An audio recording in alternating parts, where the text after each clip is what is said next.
been a while, and I'm not kidding. Um, this is a lightsaber, and I can honestly say this, and I really don't care if it offends some people or some other ones. This is the Ultimate Works Hero. When I got this lightsaber installed with the junk board that they put in it, it was an absolute disgrace of a saber. It had a 20 millimeter speaker stuffed here. You could barely hear anything out of it, and I'm old. So if I can't hear it, it's not loud enough.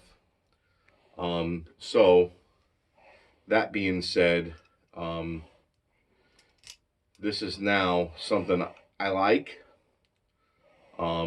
It's got it's a little too shiny for what I would want for a hero, but it's almost identical to my Romans. It's really close. I made a NeoPixel I am a Jedi, like my blade father before me. plug for it. And as you can see, it's got a green crystal in there. And then when I ignite it, of course, this saber is green. Um, and you could hear it. Listen to that. It has sound. Oh my lord. This thing is actually loud. But on that note, like I said, it's way too shiny. And I'm not a person that you're gonna ever see wear gloves. Um, if you're gonna grab a lightsaber, you grab it in with your hands.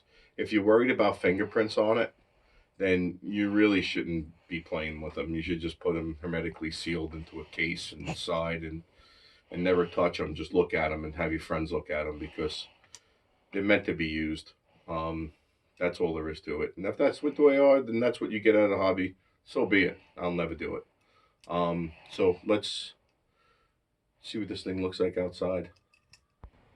Okay, ready?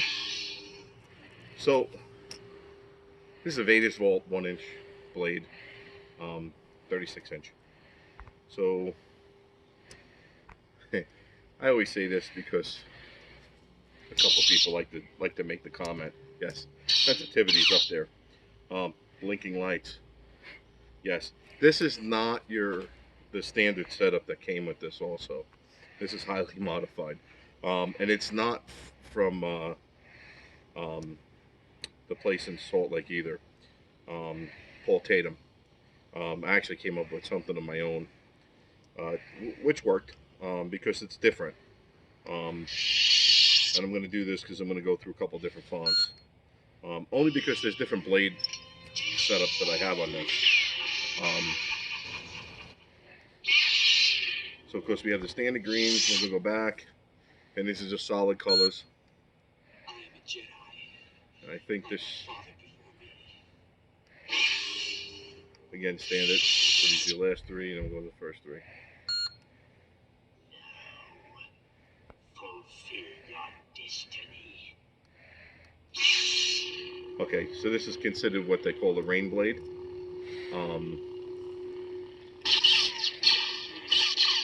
And you can see, it's trans, and it's in green. And then we'll go to the next one, which should be flame. It's gray meat, so if anybody's familiar with the sound. And this is flame. And you can see the color transitioning from white to green, real prominent.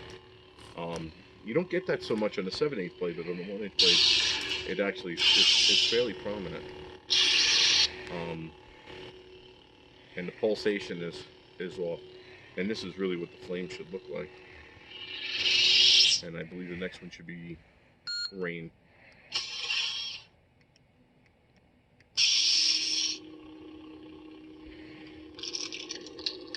I'll change some colors up.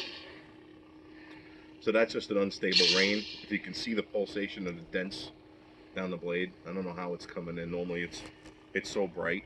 I mean, to me, as I'm looking at it, I see a halo around it. I can see the dents occurring, but I can actually see a glow around the blade. But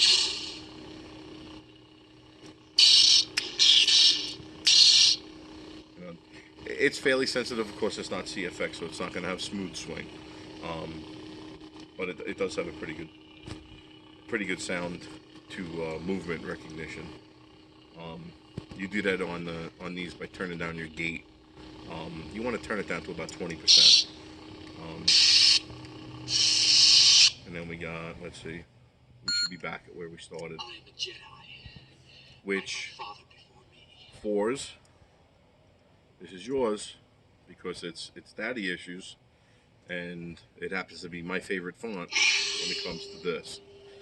And if I'm gonna do anything with Luke in a green, it's gonna be a solid blade to do it justice to the awesome font that Fours came up with. And on that note, I thank you, and thank you for watching.